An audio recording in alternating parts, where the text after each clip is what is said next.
হ্যাঁ, এখন তো আসলে ইন্ডাস্ট্রি হয়ে গেছে বেডরুমের দরজার। শিল্পী হয়ে শিল্পীদেরকে সাপোর্ট করা এবং ভালো কাজের সাথে নিজেদেরকে যুক্ত করা। আমরা সকলেই আমরা এক জায়গার মানুষ। বেলা শেষে আমাদের কাজটাই মুখ্য বিষয়। গতবার মনে হয়েছিল যে আমাদেরকে স্কট দেওয়া হয়েছে। মনে হচ্ছে যে চলচ্চিত্র পরিবারে আসেনি, কোনো পুলিশ স্টেশনে গিয়েছিলাম।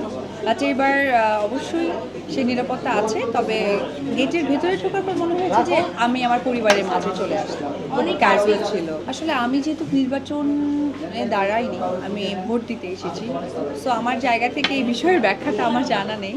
তবে আমার কাছে মনে হয় যে নির্বাচন একটা উৎসবমুখর পরিবেশ।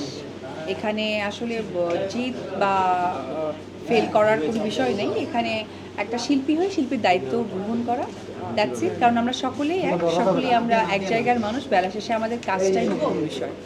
খুবই সুন্দর দেখছি, এটাই হওয়া উচিত। শিল্পীদের মধ্যে শিল্পীদের মিলন মেলা থাকবে এবং সেই মিলন মেলা সৃষ্টি করার জন্য আসলে নির্বাচনটা এটা জাস্ট মুখপাত্র মাত্র।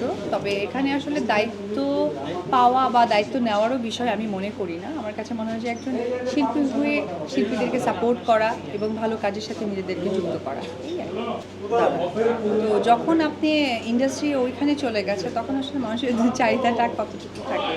আমাদের আগে লজ্জিত নিজেকে অনুভব করতে হবে, তাহলে আমার মনে হয় যে ঠিক চলচ্চিত্র কিন্তু আবার একটা গতিতে ফিরে আসতে চাচ্ছে, রূপ দিচ্ছে। সামহাও কোনো একটা গ্রুপ চাচ্ছে সেই উৎসবমুখর পরিবেশ চলচ্চিত্র হোক, সেটা চাচ্ছে না। হ্যাঁ, তাদের নিজের স্বার্থসিদ্ধির ক্ষেত্রে।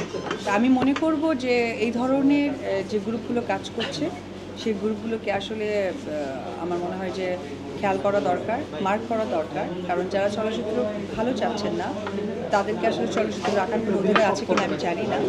তো মানুষের জীবন আসলে দুইটা, একটা প্রফেশন, একটা ব্যক্তি জীবন। তো সেটা আসলে চলচ্চিত্রের মধ্যে কেমনভাবে যেন আবির্ভাব ঘটে যাচ্ছে, এটাকে আমি ঘৃণা করি। কে বললো নিয়মিত না? নিয়মিত তো অবশ্যই নিয়মিত। মানে আমার কথা যে উপবিশ্বাস 100 সিনেমা ক্রস করার পরেও কি সকালবেলা এফডিসি, দুপুরবেলা এফডিসি, রাতেরবেলা এফডিসি থাকবে? আমি কি আমার ব্যক্তিত্ব, আমি আমার পজিশন, আমি আমার কর্ম জায়গাটাকে কখনোই সৃষ্টি করবো না? নাকি আজকে সে প্রথম উপবিশ্বাস হয়ে এসেছি, সেইভাবে কাজ করতে হবে? অবশ্যই আমি আমার প্রোডাকশন হাউস করেছি। এইবার ফেব্রুয়ারিতে আমার 2টা সিনেমা রিলিজ হয়েছে। আমি ইনশাল্লাহ মাত্র ঈদটা শেষ হয়েছে, আমার 2-3টা কাজের প্ল্যানিং চলছে, সেখানে শুটিংয়ে আমি প্ল্যানিং দিব। আমি বিভিন্ন কাজের সাথে ব্যস্ত। কে বলে আপনি দেরি আছে মানে কি? সারাদিন তো আমার সিনেমায় থাকার চেয়ে বড় কথা আমার সন্তানও আছে, এটা আমার সবচেয়ে বড় ইম্পর্টেন্ট। আমার সন্তানের একটি পরিবার আছে, সেটাও মেনটেন করা আমার ইম্পর্টেন্ট। একটা মানুষ হয়ে আমাকে সমস্ত কিছু ইম্পর্টেন্সি দিয়ে, কাজের ইম্পর্টেন্সি দিয়ে চলতে হবে, ঠিক আছে? চলচ্চিত্র খুবই ভালো জায়গায় যাচ্ছে এবং চলচ্চিত্র এতটা ভালো জায়গায় যাচ্ছে যাইতে সেইখানে গিয়ে কোনো একটা ব্যক্তি মানুষ বাধাগ্রস্ত করছে ব্যক্তিত্বের বিষয়গুলো টেনে, যেটা খুবই লজ্জাজনক।